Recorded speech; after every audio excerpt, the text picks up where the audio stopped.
Assalomu alaykum. Asosiy mavzuga o'tishdan oldin aytishim joizki, bu mening 6-marta ochgan YouTube kanalim bo'ladi.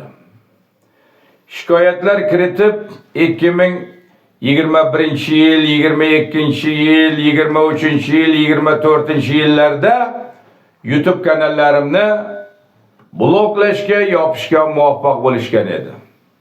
Mana 5-marta 2026-yil 6-yanvar kuni shu shikoyatlar kiritib YouTube kanalimni 5-marta ham yopishga, bloklashga muvaffaq bo'lishdi. Bular haqiqatga tik boqolmaydi, qaray olmaydi.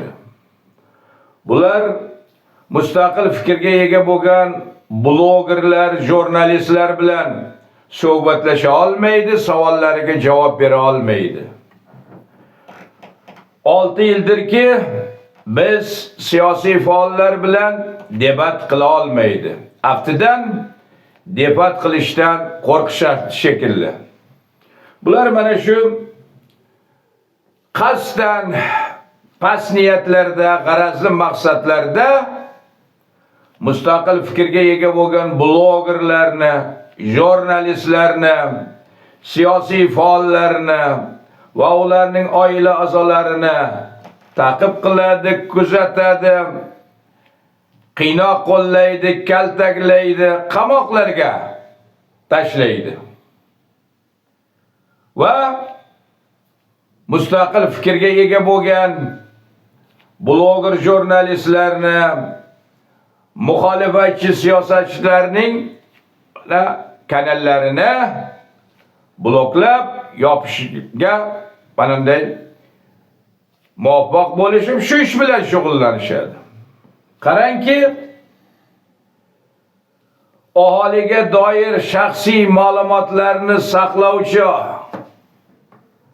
davlatning g'oyat muhim organi bo'lgan Ichki ishlar vazirligining 57 ta serveri buzib kirilgan va 15 million aholiga doir shaxsiy ma'lumotlar ochiqlikka chiqib ketgan. Mana sizga milliy xavfsizlik, bu organlarga, Ichki ishlar vazirligiga hayf. Axir xalqimiz o'zi qiyin ahvolda yashab, moddiy qiyinchilikda yashab turib, soliqlar to'lab bularga otdi kallasiday maoshlar bilan ta'minlab qo'yyaptiki, bular hatto aholining shaxsiy ma'lumotlarini ham qo'riqlashga qobiliyatli emas. Bular nima qilishadi? Manday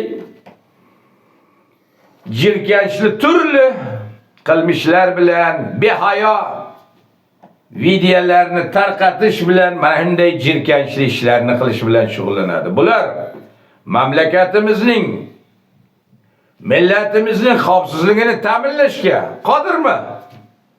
Bunday 15 millionga aholining shaxsiy ma'lumotlari chiqib ketsa, mana hozir dod deyishyapti. Odamlarni endi plastiklaridan mablag'lari yechib olinaveradi. Xullas, bu mening 6 yil davomida 6-marta ochgan YouTube kanalim bo'ladi.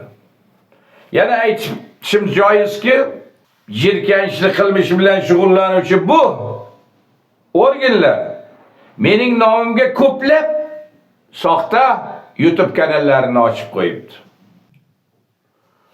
Bu yangidan 6-marta ochilgan YouTube kanalimda biz tuzmoqchi bo'layotgan Xaloskor Xalq partiyasining logotipi va shu partiyaning nomi yozilgan bo'ladi. Endi asosiy mavzuga kelsak, Prezident Shavkat Mirziyoyev 27-yanvar kuni Toshkent shahrida video selektor yig'ilishini o'tkazdi va 10 dan ortiq amaldorlarni ishdan olindi va ularning bir necha nafariga jinoyat ishlari qo'zg'atilganligi e'lon qilindi. Bu voqea ijtimoiy tarmoqlarda, ommaviy axborot vositalarida, shu jumladan xalqaro ommaviy axborot vositalarida mana video chiqishlar qilinib, davra suhbatlari tashkil qilinib, aytilyaptiki, mana Mirziyoyev arqonni uzun tashlab qo'yganida endi tortayapti. Tozalash ishlari boshlandi. Korrupsiyaga qarshi kurash boshlandi deyilyapti. Aslida amalda ham shundaymi? Haqiqatdan korrupsiyaga qarshi kurash, tozalash ishlari boshlandimi yoki bu Mirziyoyev hukumatining navbatdagi ko'zbo'yamachiligimi? Xo'ja ko'rsinga qilinayotgan, xalqni chalg'itish uchun qilinayotgan ishlarimi? Mana shu xususida men o'zimning shaxsiy fikrlarimni bildiraman.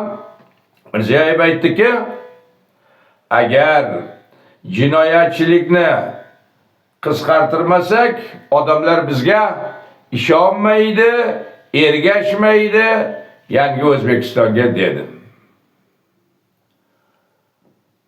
Jinoyatchilik qachon qisqaradi? Jinoyatchilik odamlarning turmush darajasiga, farovonligiga, umuman topayotgan daromadiga teskari mutanosiblikda bo'ladi. Odamlar yuqori daromad topib, turmush darajasi o'sib borsa, farovonligi yuksalib borsa, jinoyatlar qisqarib boradi.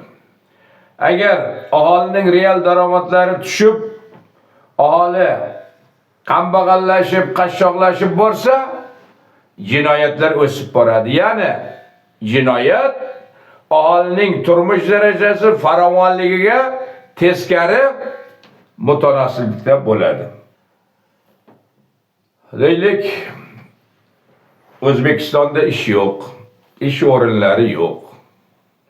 Ish o'rinlari bo'lsa-da, u ishlar o'rinlaridan topilayotgan ish haqi yoki daromad aholi yoki oila tirikchiligini o'tkazishga ta'minlamaydi. Ish o'rni yo'q, daromad yo'q, pul yo'q. Oilani boqish kerak, oilani kirintirish kerak, oila och. Nima qiladi inson? Nima qilsin odamlar? Yoki ish yo'q, daromad yo'q, pul yo'q. Kredit to'lovlari bor, kommunal to'lovlari bor. Eshikka kelib turibdi. Bu qarzdorlikni yoki to'lovlarni o'ndiruvchilar, MIPlar nima qilish kerak inson? Qani aytinglar.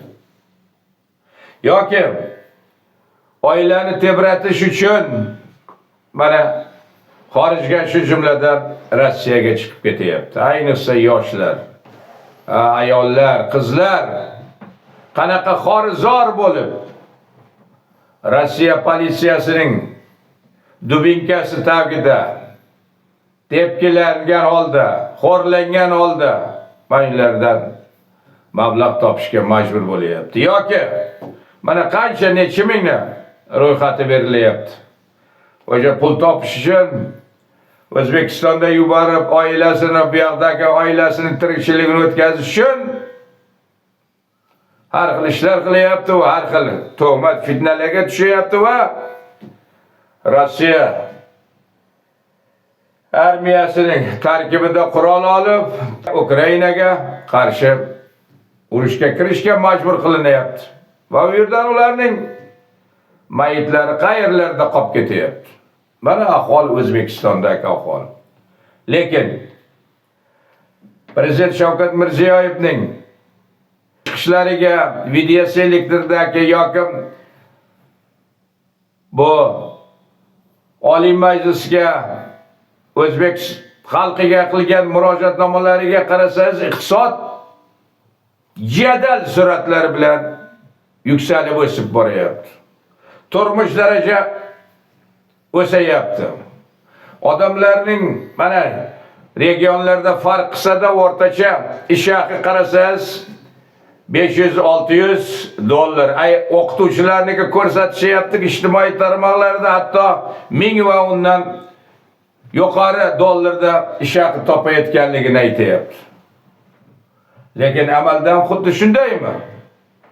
Mana kelinglar, Mirziyoyevning o'zi aytayotgan raqamlarni yana bir marta qaraylik. Mana statistika agentligi raqamlarni e'lon qilyapti. Mirziyoyev mana o'sha yig'ilishlarda, murojaatnomalarida keltiryapti. 2023-yilning oxirida yalpi ichki mahsulot 90 milliard dollar edi deb e'lon qilinadi. Ya'ni yalpi ichki mahsulot degani, ya'ni bir yil davomida yaratilgan tovarlar va xizmatlarning bozor qiymati degani. Ya'ni bir yil davomida qancha qiymatdagi tovarlar va xizmatlar yaratildi. Mana shu yalpi ichki mahsulot. Shu 2023-yilda oxirida 90 milliard dollar bo'lgan. 2024-yilning oxiriga kelib 115 milliard dollar deb mana e'lon qilindi. Yoki mana 26-dekabr kuni 2025-yil Oliy Majlisga qilgan murojaatida 2025-yilning oxirida yalpi ichki mahsulot 145 milliard dollarni tashkil etdi deyapti. So'nggi 2 yilda, ya'ni 2024 va 25-yilda 23-yilga nisbatan yalpi ichki mahsulot 55 milliard dollarga ko'paygan. Ya'ni 61% ga oshgan. Bunaqasi dunyoda deyarli bo'lmagan o'sish. Kamdan kam bo'ladi. Ya'ni Mirziyoyevning murojaatnomasidagi raqamlardan kelsak, 23-yilning oxiriga nisbatan 25-yilning oxiriga kelib iqtisod yalpi ichki mahsulot 55 milliard dollarga ko'payib 61% ga o'sgan. Iqtisod 61% ga o'sayotganda yalpi ichki mahsulot bu odamlarning, xonadonlarning turmush tarzida yaqqol o'z ifodasini topish kerak. Qani amalda ham shundaymi? Lekin aholining turmush tarzi qanday? Nega unda iqtisod 61% ga o'sgan bo'lsa, yalpi ichki mahsulot so'nggi 2 yilda nega inflyatsiya mana yetuk iqtisodchilarning, ekspertlarning xulosasiga ko'ra 15-16% dan pastga tushmayapti? Nega iste'mol tovarlarining narxi shiddat bilan o'sib, har yili 25-30% ga o'sayapti? Nega yalpi ichki mahsulot 61% ga o'sganda 2 yil ichida ish haqi, pensiya, nafaqalar atiga 7-10% ga o'sayapti? Nega yalpi ichki mahsulot so'nggi 2 yil ichida 61% ga o'sgan bo'lsa, nega aholining real daromadlari pasayib boryapti? Yalpi ichki mahsulot 61% ga o'sgan sharoitda nega kambag'allik chegarasini bir oyda bir kishiga 669 ming so'm daromad to'g'ri kelsa, undan yuqorisini to'q odam deb hisoblashyapti bular. 669 ming so'mdan oyiga to'g'ri kelsa, undan pastini kambag'al deyapti. Qani o'zlaringiz aytingizlar. 669 ming so'mga bir oyda bir odam tirikchiligini o'tkaza oladimi? Yalpi ichki mahsulot 2 yil ichida 61% ga o'sgan sharoitda kambag'allik chegarasi 669 ming so'm belgilanishi qanday tushunsa bo'ladi? Nega iqtisod shunday jadal o'sayotgan bir sharoitda 4 milliondan ortiq pensionerlarning pensiyasi, nafaqasi aksariyatiniga million so'm atrofida. Nega iqtisod shunaqa jadal o'sayotgan ekan, har yili 27-28%dan? Nega? Bolalarning suyunchi pulini yoki bolalar pulini bermaslik uchun turli bahonalar o'ylab topilib qarorlar qabul qilingan. Qanday tushunish mumkin? Yoki mana yangi konstitutsiyada O'zbekiston ijtimoiy davlat deb e'lon qilingan bir sharoitda nega mana iqtisodchilar tahlil qilib beryapti? Ijtimoiy xarajatlar 33% ga qisqarib ketgan. Qani buni? Iqtisod 61% ga 2 yil ichida va har yili 27-28% dan o'sayotgan sharoitda ahvol shunday bo'ladimi? Mana o'tgan 2025-yilda mehnat muhojirlari O'zbekistonga 19 milliard dollar mablag'lar yuborishgan. Ana shu 19 milliard dollar mablag'lar xonadonlarni, O'zbekiston aholisini tirikchiligini o'tishga ana shu yarab turibdi. Va buni aftidan mamlakatda yaratilayotgan mana bu tovarlar va xizmatlar sifatida yalpishki mahsulotga qo'shayotgan bo'lsa kerak. Vaholanki bu mehnat muhojirlari qayerda qiymat yaratyapti? Qayerda ish kuchini sotib qiymat yaratyapti? Xorijiy mamlakatlarda, Rossiyada. O'zbekistonga qiymat yaratayotgan yo'q-ku axir bular. Mirziyoyevning nutqlariga qarasangiz, mamlakatda qashshoq umuman yo'q. Birgina o'tgan yilda 8,5 million aholi kambag'allikdan chiqarilganmish. Kambag'allik darajasi aholining atiga bir 5% darajasiga tushirilganmish. Lekin hayotda qarasangiz, odamlarning ijtimoiy tarmoqlarda, ommaviy axborot vositalarida yozayotganiga qarasangiz, deyarli odamlar kambag'allikdan qashshoqlashdim, tirikchiligim yomonlashdi, kunim o'tmayapti deb bong urayapti-ku, dod deyapti-ku axir. Mirziyoyev nima deyapti? Kambag'allik. Endi bu kambag'allik bu uyatmasmi axir? 6 oyiga 669 ming so'm chegara qilib belgilab, shuni kambag'allik chegarasi qilib, shundan yuqori daromad topganda yana 670 ming oyiga daromad topganda to'q odam hisoblash. Tirikchilikni o'tkazib bo'ladimi? Mana O'zbekiston iqtisodiy qaloq, xalqning, aholining asosiy qismi qashshoq va kambag'al. Nega? O'zbekiston qaloq mamlakatlar tarkibida turibdi. Nega aholisi qashshoq va kambag'al turibdi? Nega aholining asosiy qismini ish qidirib xorijlarga ketyapti? Nega O'zbekistonning o'zida band bo'lish uchun shart-sharoitlar yo'q va yaratilmayapti? Bu qaloqlikning, qashshoqlikning, ishsizlikning, kambag'allikning, umuman barcha muammolarning sababchisi mana shu tuzum, yakka hokimlikdan iborat tuzum. Barcha hokimiyatni bitta o'zining qo'lida jamlagan Prezident Shavkat Mirziyoyev mana shu yakka hokim holda tuzumning tepasida turibdi.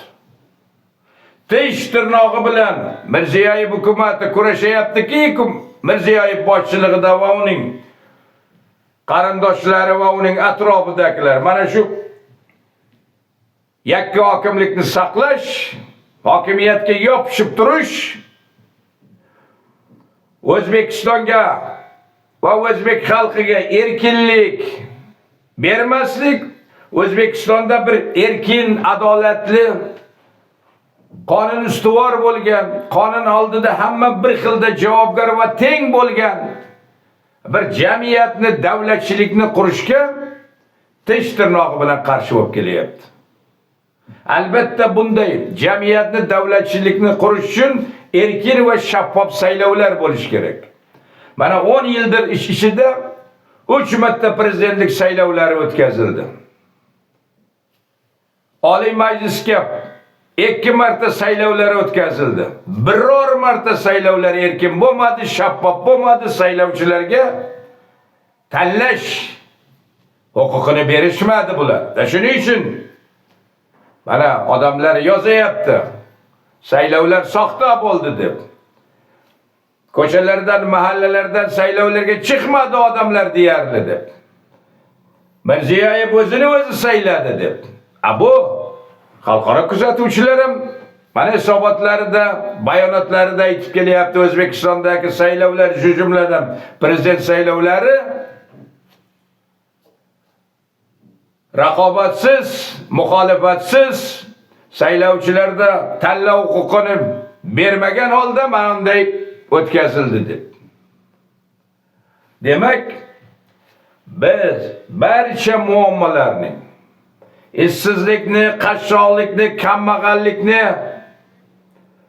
aholiga o'tkazilayotgan zulm, zo'ravonlikni hammasini sababchisi bu siyosiy tuzum, yakka hokimlik. Mana shu yakka hokimlikni o'zi korrupsiyaga, yolg'onlarga, zulmga, zo'ravonlikka tayangan tuzumdir. Korrupsiyaning ildizi esa mana shu tuzumni, yakka hokimlik tizimida. Bu tizimni tepasida bosh korrupsioner sifatida Shavkat Mirziyoyev turibdi. Qonun tili bilan aytganda korrupsiya bu jinoiy qilmish degani. Korrupsionerlar bu korrupsiya ishtirokchilari, bu jinoyatchilar degani bo'ladi. Korrupsiya faqat bu pul, shu naqd pul olgi bergisidan iborat emas faqat. Korrupsiya bu nepotizm degani. Qarindosh urug'chilik, quda andachilik, tanish bilishchilik, bu hammasi korrupsiya degani. Davlatning eng yuqori muhim lavozimlarini bir to'da qarindosh urug' quda andalar egallab olishi eng katta korrupsiya deganidir. Bunday sharoitda boshqaruv sifatli bo'lmaydi. Mamlakat taraqqiy etmaydi. Chunki qarg'ani ko'zini cho'qimaydi degan naql bor. Mirziyoyev aytayapti, jinoyatchilikni qisqartirmasak odamlar bizga ishonmaydi, ergashmaydi. Yangi O'zbekistonga deyapti. To'g'ri aytayapti. Chunki odamlarning Mirziyoyev hukumatiga bo'lgan ishonchi so'nib bo'lgan. Nega so'nib bo'lgan? Chunki Mirziyoyev bergan va'dalarga qolib ketadi, hech bir amalga oshmaydi. Bir nechtasini keltirib o'taman. Yodlaringizda bor. Nima degan edi? Bosh prokuror Rashid Qodirovni mana televideniyega olib chiqaman, qilmishlarini bo'yicha gapirib beradi, sayr etaman degan edi. Va'dasini bajardi. Yoki mana aytdi, tanqid menga yoqadi, blogerlarning orqasida, jurnalistlarning orqasida o'zim turibman. Muammolarni olib chiqinglar. Tanqidlar menga yoqadi dedi. Nima bo'ldi? Mustaqil fikrga ega bloger jurnalistlarni hammasini mana qiynoqqa soldi, turmalarga tashladi, ularning umrlari xazon bo'layapti. Endi xo'p, bloger jurnalistlar aybdordir. Lekin ular aybiga yarasha jazo olishlari kerak. Nima? Bu blogger, jurnalistlar, bu davlat amaldorlari kabi davlat byudjetlarini talon-toroj qilyaptimi? Konsolidatsiyalashgan byudjet mablag'larini qarindoshlariga, kompaniyalariga o'tkazib boyityapti qarindosh urug'larini. Mamlakatni nima tashqi qarzga botirayaptimi? Bu ichki ishlar, militsiyalar kabi odamlarni urib o'ltirayaptimi? Vatanga bular xoinlik qilyaptimi? Qani? Nima qilyapti? Bu mustaqil o'z fikriga ega bo'lgan blogger, jurnalistlar. Qani? Mirziyoyevning ularning orqasida turgani bajardimi va'dasini? Yoki nima deganida Mirziyoyev? Hokimlarni mana xalqning o'zi saylaydi degan edi. Qani mana 10 yil bo'libdi prezident bo'lganiga deyarli. Qani va'dasini bajardimi?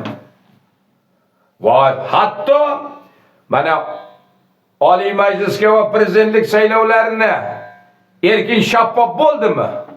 Yo'q. Nima qildi? Konstitutsiyani o'zgartirdi. Muddatini nollashtirdi. Va bu qabul qilingan konstitutsiyani faqat bitta moddasi ishladi. Mirziyoyev muddatini nollashtirgan modda ishladi. Qani? Hokimlarni saylayapmizmi? Bajardimi va'dasini? Yoki qachon aytuvdi daromadlar deklaratsiyasi kiritiladi deb? O'shanda biz aytdikki, nafaqat daromadlar, xarajatlar deklaratsiyasi ham kiritilsin dedik. Rasman oladigan maoshi ga nisbatan qilayotgan xarajatim 100 karra, 1000 karra ko'p. Qani daromad manbai ga qilayotgan xarajati mos kelyaptimi? Shuning uchun xarajatlar deklaratsiyasi ham kiritilsin dedik. Xo'p, xarajatlar deklaratsiyasini qo'yib turaylik. Daromadlar deklaratsiyasi bugunga qadar kiritildimi? Va'dasini bajardimi? Yoki nima dedi? Muxolifat mamlakat ichkarisiga tashkil topishidan qarshi emasman dedi. Mana shu yerda nonini yeganlar, suvini ichganlar, aholini dardini, muammosini biladiganlar muxolifatdagi siyosiy partiyalar tuzsin. Men qarshi emasman dedi. Nima bo'ldi? Siyosiy faollarni va ularning oila a'zolarining boshlariga ne kunlarni solishmadi bular. Ne tubanliklarni qilishmadi. Ne qiynoqlarni qo'llashmadi. Ne vahshiyliklarni qilishmadi bular. Axir hammasini tepasida Mirziyoyev turibdi uning. Kuchlarda tuzilmalarning jilovi qo'lida bo'lgan. Xudo andasi turibdi axir. Bajardimi va'dasini? Shuning uchun mana ishonch so'nib bo'ldi. Qanday ega? Xo'p, jinoyatchilik tarkibidagi eng muhim og'ir jinoyat bu korrupsiya. Axir korrupsiyaning tarkibiy qismi bu nepotizm, qarindosh urug'chilik.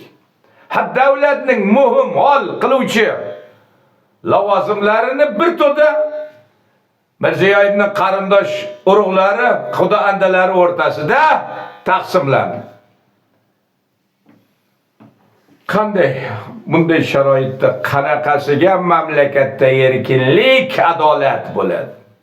Qanaqasiga bu yerda qonun ishlaydi yoki ustuvor bo'ladi? Yo'q, nafaqat Mirziyoyev, uning qarindosh urug'lari, oila a'zolari qonundan ustun turadi. İjtimoiy tarmoqlarda, ommaviy axborot vositalarida, shu jumladan xalqaro ommaviy axborot vositalarida mana generallar ishdan olindi, neft gaz kompaniyasi boshqaruvi raisi ishdan olindi. Davlat aktivlarini boshqarish direktori ishdan olindi, u olindi, bu olindi, soliqchi ishdan olindi, hokazo. Deb mana aytayapti, yozayapti, video chiqishlar qilinyapti. Albatta bu korrupsionerlar, bu qilmishlarni sodir etganlar qilmishiga yarasha jazosini olishi shart. Lekin bular davlatning muhim lavozimlarida o'tirgani yo'q. Bular ijrochilar. Davlatning muhim lavozimlarida kimlar turibdi? Mirziyoyevdan keyin. Uning qizi Saida mana davlatdagi ikkinchi shaxs. Qudasi Botir Tursunov barcha kuch ishlatar tuzilmalarining jilovi qo'lida.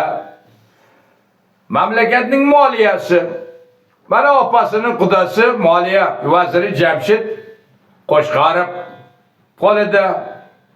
Mamlakatda tovarlar kirib odamlar hokimasi kirib chiqish, ya'ni boshqona nazorati yana bitta qarindoshi mana Mavlonov. Davlatning muhim hal qiluvchi lavozimlarida turgan qarindosh urug'lari nimani ishdan olsin, bo'shatsin. Bu qarindosh urug'larining faoliyati, qilmishlari haqida xalqaro ommaviy axborot vositalari qancha video materiallarni e'lon qildi, ko'rsatdi, fosh etdi. Men shularni ishdan olib Shavkat Mirziyoyev mana ularning qilmishlarini xalqqa ochiqlasin. Mana bu davlat aktivlarini boshqarish direktori Akmalxon Ortiqov kabi va boshqalar kabi nega qarindosh urug'larining xalqaro ommaviy axborot vositalarida aytilgan qilmishlari bo'yicha ochiqlamaydi o'zi? Bu albatta bu generallarmi, bu davlat aktivlarini boshqarish agentligining direktorimi, Neftgaz kompaniyasini boshqaruvmi, soliqchilarmi, boshqalarmi? Qilmishiga yarasha hukmi bilan jazolarini olishi shart. Lekin bular davlatning hal qiluvchi muhim lavozimlari emas. Shuning uchun haqiqiy tozalash ishlarini mana qarindosh urug'idan boshlab ko'rsatsin Mirziyoyev. Meni fikrim, bu xo'ja ko'rsinga xalqni chalg'itish uchun, ko'zbo'yamachilik uchun qilindi bular. Albatta qilmishlar sodir etayotganlar qonun oldida javob berishi shart. Xalq Mirziyoyevning mamlakatni korrupsiyaga, nepotizm botqog'iga botirganligini, O'zbekistonda Mirziyoyev va uning qarindosh urug'lari oilasining amirligiga aylantirganligini, klasterga aylantirganligini, qarindosh urug'larning qilmishlarini, tarmoqlar sohalarini egallab olganligini, davlatning g'oyat hal qiluvchi muhim lavozimlari qarindosh urug'lar o'rtasida taqsimlanganligini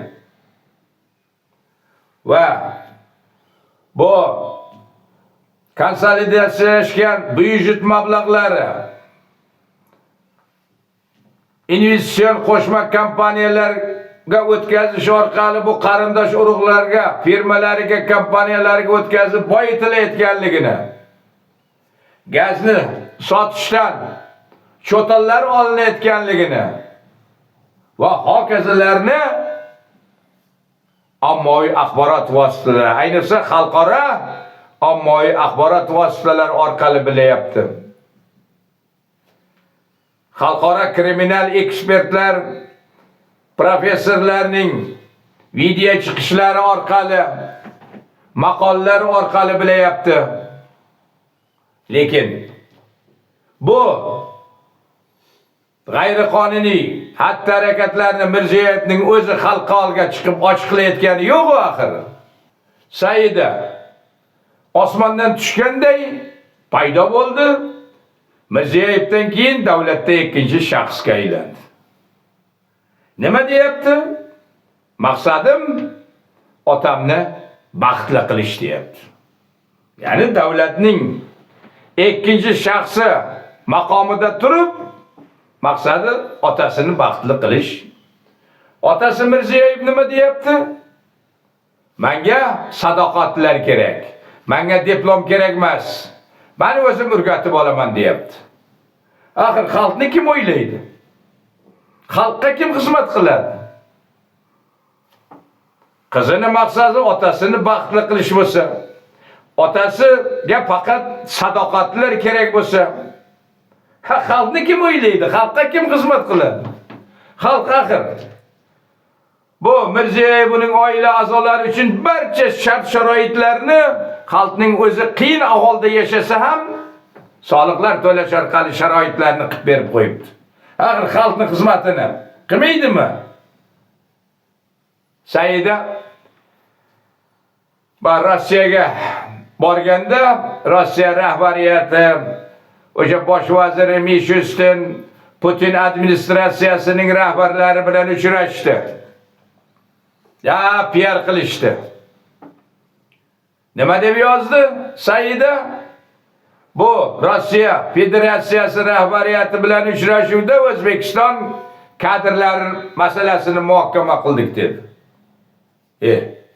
Qaysi suveren mustaqil davlatning rahbariyati o'zining davlatidagi kadrlarni boshqa mamlakatning rahbarlari bilan borib muhokama qilib maslahatlashib kimni qaysi lavozimga qo'yish topshirig'ini olib keladi. Bu axir O'zbekiston davlatiga va o'zbek xalqiga qoyillikmi yoki xoinlik emasmi? Mirziyoyev kadrlarni yoshartirishimiz kerak deyapti. Qudasi Botir Tursunovning qo'lida barcha kuch ishlatar tuzilmalarining jilovi. Ya'ni 79 yoshli Botir Tursunovning qo'lida. Uning mana bu rahbarligidagi kuch ishlatar tuzilmalar jilovi qo'lida bo'lgan DXX boshqasi mustaqil fikrliga ega bo'lgan bloger jurnalistlarga, muxolifatchi siyosiy faollarga, ularning oila a'zolariga, qanaqa boshlariga kunlarni solmadi, qanaqa qiynoqlarni qo'llamadi, barcha tuban jirkanchiliklarni qo'lladi. Shu Botir Tursunovni Mirziyoyev ishdan olaladimi? Qani olsinchi? Yoki mana opasining qudasi moliya vaziri Jamshid Qo'shqarov mamlakat moliyasi uning qo'lida. Lekin byudjet mablag'lari talon-toroj bo'layapti. Byudjet defitsit tashqi qarz shiddat bilan o'sib borib 75-77 milliard dollarga yetdi. Mana tarmoqlarda yozilishicha. Inflyatsiya mutaxassislarning fikriga ko'ra 15-16% dan pastga tushmayapti. Yo'q. Qani? Moliyaviy sog'lomlash. Moliya vazirligi tarkibida nazorat taftish bosh boshqarmasi turibdi. Jamshid Qo'shqarovga bo'ysunadi. Qani nega byudjet mablag'lari qanaqa katta miqdorda talon-toroj qilinyapti? Oladimi ishdan? Opasining qudasi Jamshid Qo'shqarovni qani olsinchi? Yoki mamlakatga barcha kirdi chiqdilar, eksport importlar hammasini nazorati yana bitta qarindoshi Mavlanov nazoratida. Qani oladimi ishdan? Qani olib ko'rsinchi? Ko'raylik. Muxolifatchi ayrim muxolifatchi shaxslarning video chiqishlaridan ko'rib eshityapmanki, Mirziyoyev chet davlatlarda militsiya bo'limlarini tashkil qilmoqchi emish. Va militsiya uchun qancha pul kerak bo'lsa shuncha beraman degan fikrlarni aytganligini eshitib, ko'rib turibmiz. Men shundan ham bilsa bo'ladiki, Mirziyoyev xalqni o'ylamaydi. U o'z hokimiyatini ushlab turish, o'sha hokimiyatini qo'riqlashga xizmat qiluvchi. Mana bugungi kunda o'sha 15 million aholining shaxsiy ma'lumotlarini tashqariga chiqib ketishini yo'l qo'ygan. Militsiya uchun qancha pul kerak bo'lsa shuncha bermoqchi emish. Kimning hisobidan? Soliqchi xalqning hisobidan. Xalqning hisobidan o'zini hokimiyatini qo'riqlovchilarni pul bilan ta'minlash. Xalqning ahvoli qanday? Endi men shundan bilsa bo'ladiki, Mirziyoyev uchun o'zbek xalqi emas, uning o'zining hokimiyati muhim. Agar xalqni o'ylaganda militsiyaga emas, pulni ta'limga, sog'liqni saqlashga sarflamaydimi? Pulni 4 milliondan ortiq pensionerlarning hayotini, turmushini yaxshilashga sarflamaydimi? Mamlakatimizning kelajagi istiqbolini ta'minlaydigan navqiron yoshlarni, farzandlarimizni kamol toptirish uchun suyunchi pullari, bolalar pulini berishga sarflamaydimi? Yo'q. Bu militsiyaga qancha pul kerak bo'lsa shuncha ayamasdan berarmish. Axir mana 2-3 kun ilgari ijtimoiy tarmoqda Dehqonobod tumanidagi bitta maktabni ko'rsatyapti. Va o'sha yirik yog'ochlar orasidan qamishlar osilib turibdi. Bu pol yo'q. Eshiklar bu maktab eshiklaridan molxonadagi eshiklar ham afzalroq. Shunday. Ha bu 30-yillardagi maktablar ham darajasidagi maktab ko'rsatishyapti. Endi axir rivojlangan mamlakatlar, taraqqiy etgan mamlakatlar mablag'larni, aholi mablag'larini, soliqchilar mablag'larini militsiyaga, politsiyaga sarflash orqali emas, ta'limga, inson kapitaliga sarflash orqali taraqqiyotning hozirgi darajasiga, cho'qqisiga erishdi. Davlat aktivlarini boshqarish agentligining direktori Akmalxon Ortiqovning imzosi bilan bozor qiymati 250 milliard so'm bo'lgan yer yopiq auksion orqali 120 milliard so'mga sotilibdi. Uning imzosi bilan sobiq MXX binolari, neft, kali, azot zavodlari va hokazolar sotilgan. Xalqaro ommaviy axborot vositasi jurnalisti o'sha suhbatdoshlarga savol beryapti. Nahotki shunday mulklar sotilishidan Shavkat Mirziyoyevning xabari bo'lmasa deb. Qanaqasiga xabari bo'lmasligi mumkin? Birinchidan, Shavkat Mirziyoyev doim nima deydi? Yer tagida ilon qimirlasa bilaman deydi. Ikkinchidan nima deydi? Men qo'limga qalam olib internetda ijtimoiy tarmoqlarni kuzatib boraman, har 10 tadan 9 ta tanqid to'g'ri deydi. Endi mana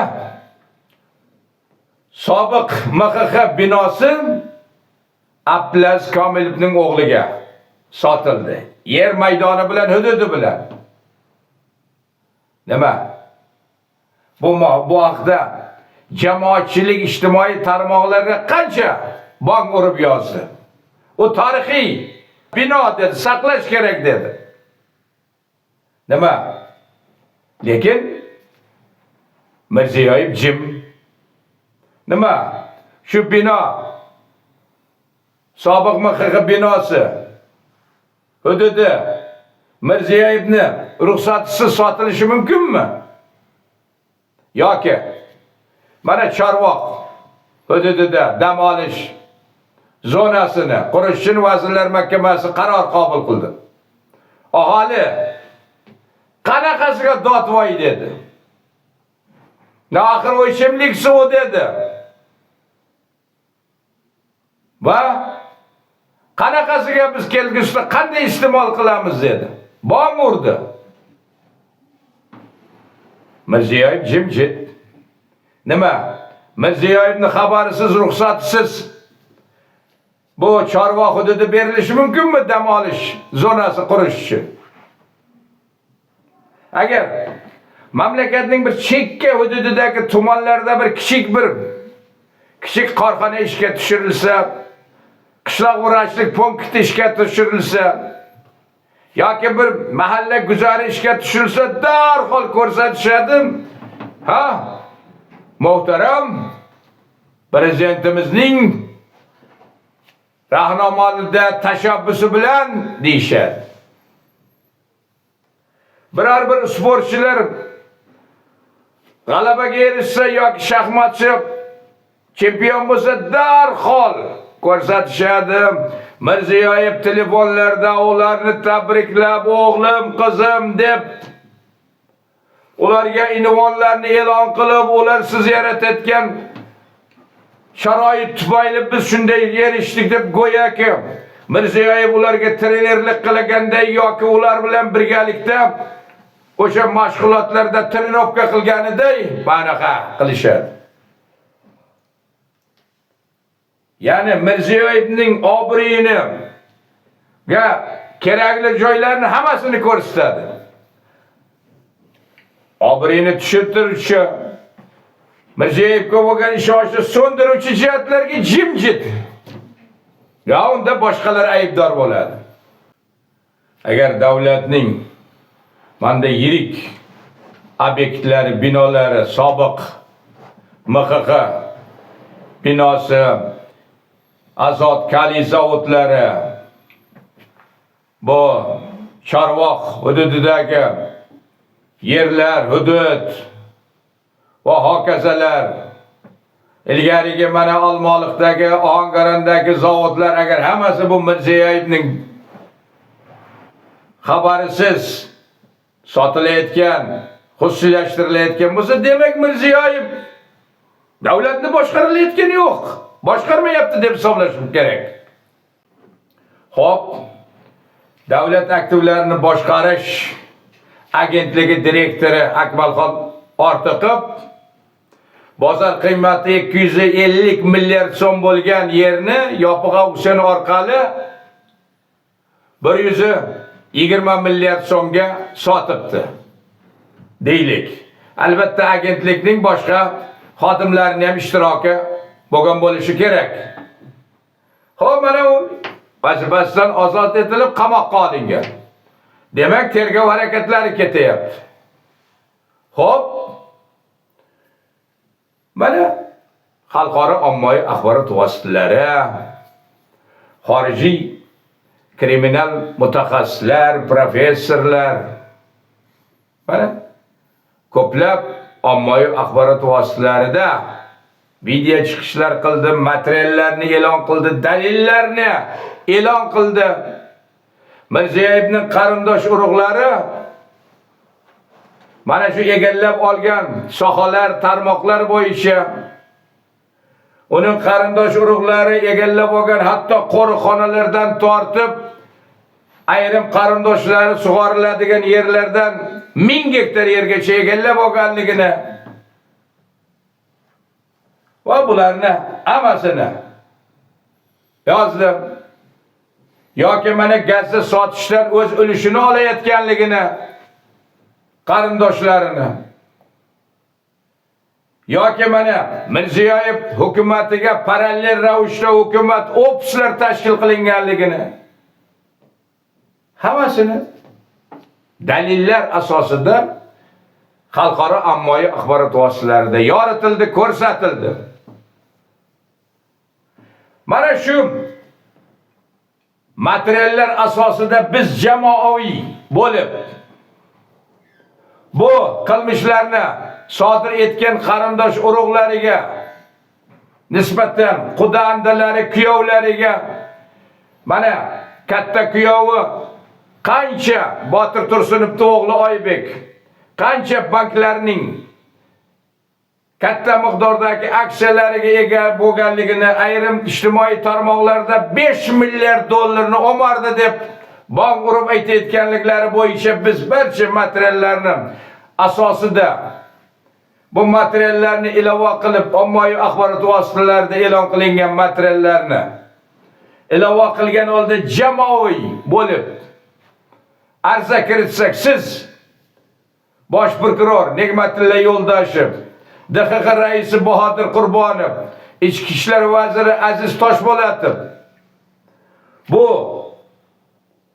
Mirziyoyevning qarindosh urug'larini tekshira olasizlarmi? Bularga nisbatan qonuniy chora ko'ra olasizlarmi? Qani? Yoki mana Mirziyoyevning o'zini mana konsolidatsiyalashgan byudjet mablag'larini O'zbekistonning qora kuniga ishlatiladigan, ya'ni mana shu O'zbekiston defoltga uchrab tashqi qarzlar bo'yicha foizlarni to'lanmaydigan holatga kelib qolganda yoki shunaqa bir katta tabiiy ofatlar sodir bo'lganda ishlatish ko'zda tutilgan tiklanish va taraqqiyot jamg'armasi mablag'larini qo'shma investitsion kompaniyalarga Mirziyoyev o'tkazib berib, u qo'shma investitsion kompaniyalar Mirziyoyevning ikkinchi kuyovi Otabekning ukasi Oybekning nomidagi kompaniyalarga o'tkazib berilganligini va ularning boyliklari qisqa vaqtda bir necha barobarga ko'payganligini bo'yicha e'lon qilingan materiallarda dalillarni biz asosida siz bosh prokuror Nig'matilla Yo'ldoshevga, DXX raisi Bahodir Qurbonovga, Ichki ishlar vaziri Aziz Toshpo'latov nomlaringizga arizalar kiritsak, bu Mirziyoyevning bu faoliyatini tekshira olasizlarmi? Mirziyoyevga nisbatan chora ko'ra olasizlarmi? Yoki mana nepotizm, qarindosh urug'chilik korrupsiyaning tarkibiy qismi. Davlatning yuqori lavozimlarini hammasini deyarli Mirziyoyev qarindosh urug'lariga, quda-andalariga, ya'ni bir to'da qarindoshlariga taqsimlab bo'lib berdi. O'zbekistonda korrupsiyani, nepotizmni, qarindosh urug'chilikni avj oldirdi. O'zbekistonda korrupsiya botqog'iga botirdi. Bu korrupsiya O'zbekistonni taraqqiyotini mayinda chirmovuqday bug'ib turibdi va xalqni mana bunday og'ir ahvolga, qashshoqlikka, kambag'allikka, ishsizlikka tushirib, o'g'il qizlarimizni xorijlarga ish qidirib, non qidirib ketishiga va u yerda ular og'ir ahvollarda chet el, shu jumladan Rossiyaning turmalarida umrlari xazon bo'layapti, urushlarga yuborib halok bo'lib mayitlari qayerlarga qolib ketyapti. Mana Mirziyoyev boshqaruvi qarindosh urug'lariga bo'lib bergan holda davlatning g'oyat muhim hal qiluvchi lavozimlarini bunday holatga keltirdi. Qani shu bo'yicha biz siz bosh prokuror Nig'matilla Yo'ldoshevga, DXX raisi Bahodir Qurbonovga, Ichki ishlar vaziri Aziz Toshpo'latovga biz jamoaviy bo'lib arizalar kiritamiz. Sizlarni Mirziyoyevga nisbatan qonuniy chora ko'rish qo'llaringdan keladimi? Tekshirish qo'llaringdan keladimi? Ichki ishlar vaziri Aziz Toshpo'latov aybsizlik prezumpsiyasi degan qoida modda bor. Ya'ni gumonlanuvchi, ayblanuvchi, sudlanuvchining qilmishi, aybi sudda tasdiqlanib sud hukmi chiqarilmaguncha va sud hukmi qonuniy kuchga kirmaguncha u aybdor deb hisoblanmaydi. Nima qilyapti bu ichki ishlar? Mana bu taftish o'sha blogerlarni, ularning tarkibidagi 19 yoshli bu mana Marjona ismli qizaloqni hali ichki ishlarga olib borgan zahoti yo'q, ularning jinoyatchi deb endi qo'yinglar bu. Shunaqa endi bong urib, hamma tomonga chiqishlar qilib, axir mana shunday. Nega? Bu mana Mirziyoyevning korrupsiya, nepotizmni, qarindosh urug'likchilikni avj oldirgan qilmishlari bo'yicha nimaga shunday bong urmaysizlar? Nimaga dalillarni, faktlarni jamoatchilikka, ijtimoiy tarmoqlar orqali, ommaviy axborot vositalari orqali yoymaysizlar? Nega xalqimiz xalqaro ommaviy axborot vositalari orqali biladi bunday qilmishlarni? Yoki Andijonda 7 ta cho'jani o'g'irlagan erkakka 10 yil 2 oy qamoq jazosi berilibdi. Nega? Mamlakatda korrupsiyani, nepotizmni avj oldirgan Shavkat Mirziyoyevga nisbatan nega chora ko'rmaysizlar? Nega konsolidatsiyalashgan byudjet mablag'larini, tiklanish taraqqiyot jamg'armasi mablag'larini, O'zbekistonning qora kunida ishlatilishga mo'ljallangan mablag'larni nega qo'shma investitsion kompaniyalarga o'tkazib bergan? Nega u investitsion qo'shma kompaniyalar nega kuyovining ukasi nomidagi firmalarga o'tkazib bergan? Nega bularni bo'yicha chora ko'rmaysizlar? Qani qonun oldida hammaning tengligi, qani qonunning ustuvorligi, qonun oldida hammaning bir xilda javobgarligi. Yoki mana 2 ta generalni e'lon qilyapsizlar. Bittasi asli general emas, polkovnik, jazoni ijro etish departamenti boshlig'i Rustam Tursunov. Aytyapsizlar qancha byudjet mablag'larini talon-taroj qilgan deb.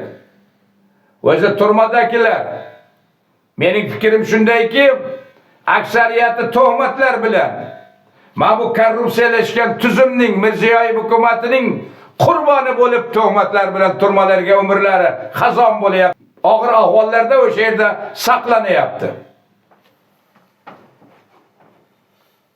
Nega bu jazoni ijro etish departamentining boshlig'ini va boshqa generalning bu qilmishlarini nega Marjonani dakedek yoymaysizlar, bong urmaysizlar, olib chiqmaysizlar? Nega xalqqa ovoza qilmaysizlar? Nega bu masalada jimjitsizlar?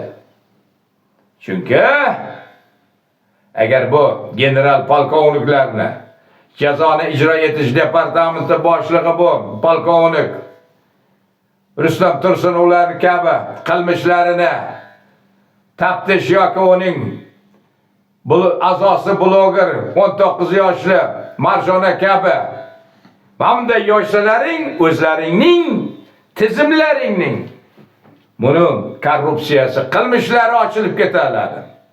Mana qanaqasiga senlar 19 yoshli bu qizaloqqa yopishib yotibsan komandang bilan. Lekin 15 million aholining shaxsiy ma'lumotlarini tashqariga chiqib ketishini de. Senlar shuni ham himoya qila olmading, saqlay olmading. 57 ta serverlaringni buzishga yo'l qo'ydilaring. Senlar mustaqil blogerlarni, mustaqil fikrga ega bo'lgan jurnalistlarni, siyosiy faollarni, muxolifatchilarni ta'qib qilguncha, qiynoqlarga qo'llab qamoqlarga tashlaguncha, tubanlik, pastkashliklarni, tuhmatlarni, jirkanchlik, fitnalarni qilguncha vazifalaringni bajarib qo'ysalaring bo'lmaydimi? Ot kallasiday maosh olib, bola chaqangni boqayapsan. Lekin xalqqa zo'ravonlik qilyapsan, zulm o'tkazyapsan, xiyonat qilyapsan.